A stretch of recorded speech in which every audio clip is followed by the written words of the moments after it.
Hello friends, माझ्या चॅनलला तुमचं स्वागत आहे। आज आपल्याला चक्कूचा ज्यूस बनवायचा आहे। त्यासाठी मी 3 चक्कू घेतलेला आहे, वाटीभर दूध घेतलेला आहे, चवीनुसार साखर घ्यायचा आहे आपल्याला। आता आपल्याला चक्कूचं गर काढून घ्यायचं आहे।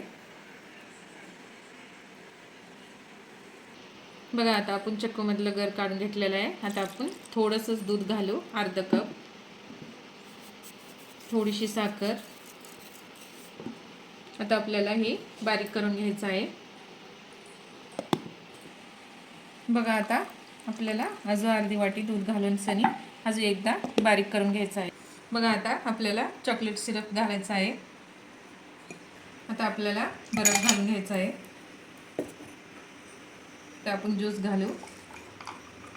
चिकूचं शरबत ज्यूस किती मस्त तयार झालेला आहे। तुम्ही पण ट्राय करा। रेसिपी आवडल्यास लाईक करा, सबस्क्राईब करा।